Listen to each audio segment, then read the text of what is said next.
안녕하십니까. JTV 전원 뉴스입니다.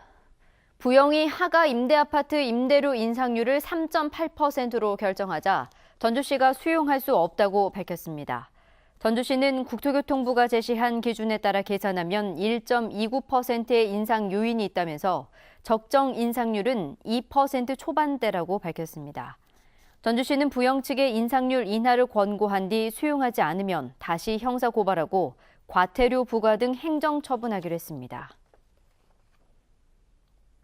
전주의 한 유치원에서 먹다 남은 음식을 간식으로 제공하고 원산지 표시를 위반했다는 전주방송 보도와 관련해 교육청이 지도 점검에 나섰습니다. 전주교육지원청은 해당 유치원에 대한 점검을 실시해 위반 사항이 드러날 경우 전주시에 행정 처분을 의뢰할 계획이고 다른 유치원에 대해서도 불시 점검을 강화하겠다고 밝혔습니다.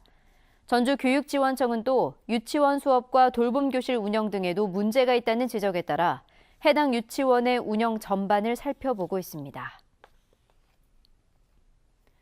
전북도의회가 도내 고등학교 입학금 징수를 폐지하자고 제안했습니다. 전북도의회 장명식 교육위원장은 국공립대학이 입학금을 폐지하는 상황에서 고교 입학금도 폐지하는 게 시대적 흐름이고 전체 입학금 규모도 2억 5천만 원 수준으로 예산 부담도 크지 않다고 설명했습니다. 서울과 광주는 고교 입학금을 폐지했으며 대전과 강원, 전남도 내년 폐지를 확정했습니다. 전북교육청은 고교 입학금 폐지는 규칙을 개정해야 하는 만큼 내년 3월부터는 시행될 수 있도록 관련 절차를 추진하겠다고 밝혔습니다. 고창 출신 김희수 헌법재판소장 후보자의 낙마를 두고 정치권의 공방이 이어졌습니다.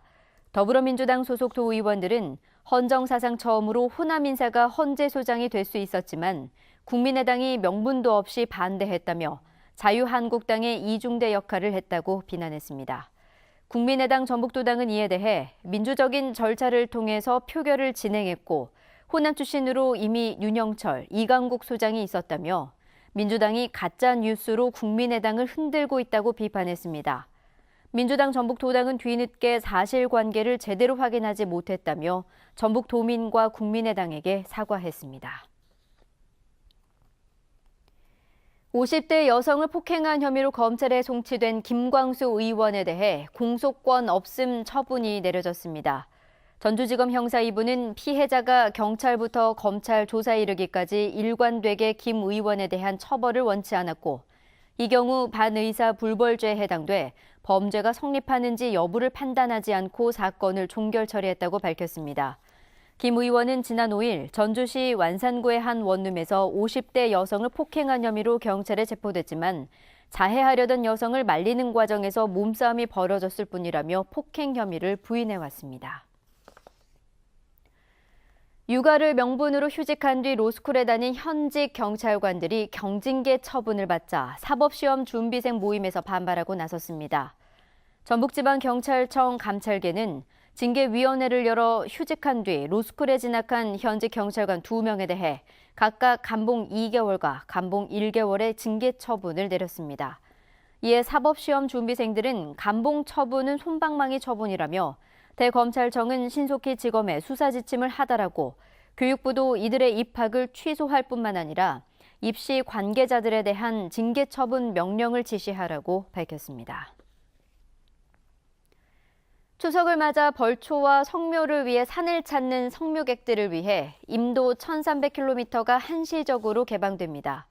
전라북도는 추석 성묘객을 위해 다음 달 15일까지 폐쇄한 임도 등 449개 노선 1,348km를 모두 개방하기로 했다고 밝혔습니다. 제16회 전라북도 119 소방동요 경연대회가 유치부 5개 팀과 초등부 5개 팀 등 10개 팀이 참가한 가운데 오늘 전북도청에서 열렸습니다. 유치부에서는 전주 우성유치원이, 초등부에서는 군산 용문초등학교가 각각 우승을 차지했습니다. 이들 두 팀은 다음 달 18일 천안에서 열리는 전국 119 소방동요 경연대회에 전라북도 대표로 참가하게 됩니다. 허가 없이 멸치를 잡은 혐의로 어선 2척이 해경에 붙잡혔습니다. 부안해안경찰서는 불법으로 멸치를 잡은 혐의로 부안군 위두면 식도 인근 해상에서 장한선적 19톤급 근해 소형 선망 등 어선 2척을 붙잡아 조사하고 있다고 밝혔습니다. 전주 완산경찰서는 저층 아파트를 돌며 상습적으로 금품을 훔친 혐의로 28살 정모 씨에 대해 구속영장을 신청했습니다. 정 씨는 지난달 23일 전주시 평화동 56살 박모 씨 아파트 1층에 진입해 금괴 6개 등 2,100여만 원의 금품을 훔치는 등 지난 6월부터 최근까지 전주시 완산구 일대 불이 꺼진 저층 아파트를 돌며 모두 6차례에 걸쳐 3,100만 원 상당의 금품을 훔친 혐의를 받고 있습니다. 경찰은 정 씨에게 금괴를 사들인 작물업자에 대해서도 수사를 벌일 방침이라고 밝혔습니다. 전북은 오늘 가끔 구름이 많은 가운데 바람이 강하게 불었습니다. 주말인 내일은 대체로 구름이 많겠습니다.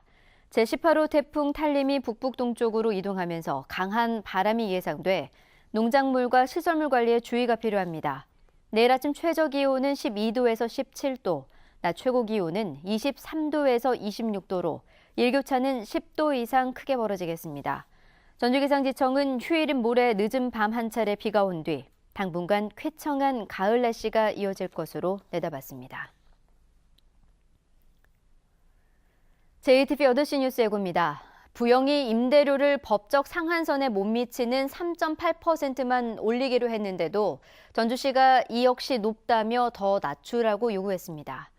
도의회가 고교 입학금 폐지를 공식 제안한 가운데 고교 무상교육의 첫 발을 떼는 계기가 될지 주목됩니다. 조선소가 문을 닫아 먹구름이 짙게 들이운 군산 산업단지가 관리에서도 철저히 외면받으면서 빠르게 유령 도시로 전락하고 있습니다. 전국 장애인 체육대회가 오늘 충북에서 막을 올렸는데요. 전국체전보다 장애인체전이 먼저 열린 건 이번이 처음입니다. 자세한 소식은 JTBC 8시 뉴스에서 전해드리겠습니다.